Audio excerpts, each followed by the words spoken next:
Hello and welcome to this episode of Ritter's Rant. Today I'm going to be discussing the term dead. Now, that's sort of morbid, but there's a reason. You see, we have the President of the United States talking about dead economies, sort of mocking the economy of India and Russia. Um, and you have the former Russian president, Dmitry Medvedev, talking about the dead hand, which is a system, according to Dmitry Medvedev, doesn't exist. It does, which, if true, if the stories about it are true, represents sort of a fail-safe method of ensuring the total destruction of anybody who dares attack Russia. Now, why would Dmitry Medvedev be speaking about the dead hand? And why is Donald Trump speaking about dead economies? Because they've got into a social media spat. Donald Trump, on his Real Truth social media outlet, put out a posting that was very critical of Russia and India. Basically, talking about Russia's perceived immunity against anything the United States does to its economy. And the notion that India may not bend the knee and yield to American demands that they stop selling oil to Russia.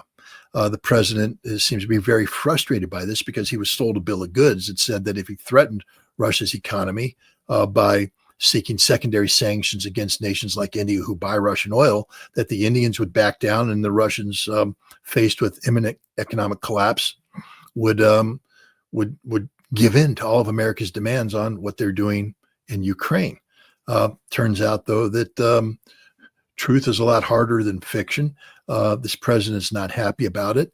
And he's not happy about the needling that former president, current deputy of the National Security Council of Russia, Dmitry Medvedev, has been giving Donald Trump in this regard. And so he told Dmitry Medvedev that he needs to watch what he says, that he's entering into very dangerous ground. And then Dmitry Medvedev responded on X, what do you mean by dangerous ground? Are you threatening us? And he reminded the United States that maybe Donald Trump should take a closer look at shows like The Walking Dead, which is a show that talks about a zombie-like future in an apocalyptic world.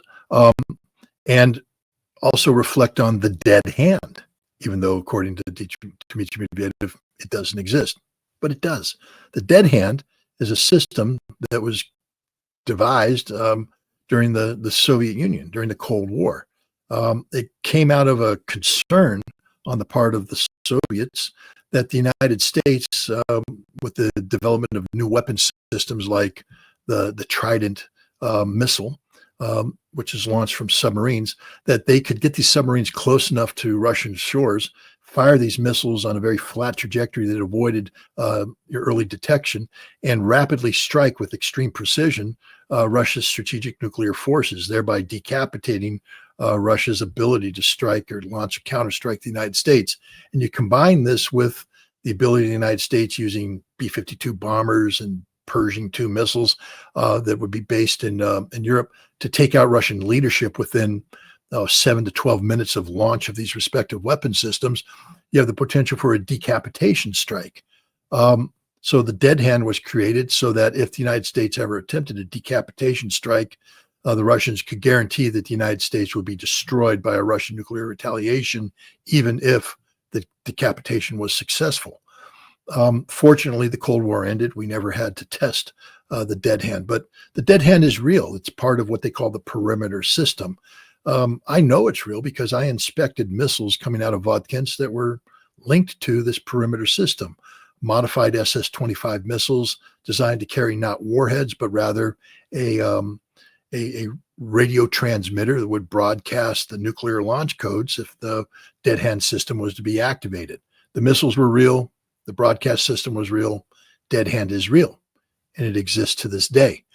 And I think the point that Dmitry Medvedev was making is that, if the United States thinks they can intimidate Russia and by, threatening with a preemptive strike that takes out Russian leadership, think again that Russia will retaliate and it'll be the end of the United States. Why would Dmitry Medvedev even think like this? Well, the problem is we have a president of the United States who believes in his mind that he's capable of threatening Russian President Vladimir Putin. I mean, there's a recording of the president making a statement during the 2024 election where he threatened to bomb the bovine excrement out of Moscow if Putin dared make a move on Kiev. The president, Trump, claims that he made this statement to the president Putin's face. The conversation never took place. It's a figment of Donald Trump's imagination, but the fact that Trump believes that this conversation took place indicates that he believes that he can bully Russian President Vladimir Putin. This president is heavily influenced by advisors in the United States and outside who have bought into the notion of decapitation as a principal element of any military campaign. The Israelis call it the Nasrallah effect, named after the assassination of Hassan Nasrallah, the head of Hezbollah, which was combined with this pager attack against the intermediate and senior leadership of Hezbollah, led to the collapse of Hezbollah. The United States believes that they can achieve the same result. They tried to achieve it through Israel as a proxy in Iran. It didn't work, but that's only because Israel screwed it up. According to Donald Trump, had America been doing it, we would have successfully decapitated the Iranian leadership. Now, why is decapitation suddenly something that the president's thinking about when it comes to Russia? Is because all of his other policies have failed. The president thought that he could intimidate Russia into backing down in Ukraine. He can't. The president now understands that the strategic objective of achieving the strategic defeat of Russia using Ukraine as a proxy will no longer work.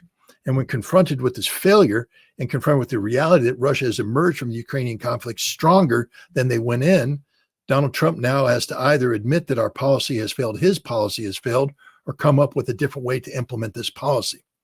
And he has people advising him that nuclear preemption, a decapitation strike against Russia, is sound policy, is something that should be pursued. The Russians are aware of this, hence Dmitry Medvedev's statement about the dead hand. Look, unless we all want to be dead men walking or dead women walking, we need to find a way to get an off-ramp from this horrible policy decisions being made by the president. This isn't just a social media exchange between a former Russian president and the current American president.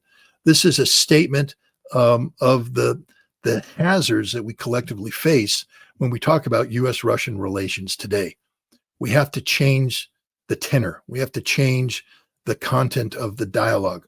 We have to change the direction so that the United States is no longer talking about the strategic defeat of Russia, but finding a way to strategically coexist with Russia, peaceful cohabitation of the world we live in.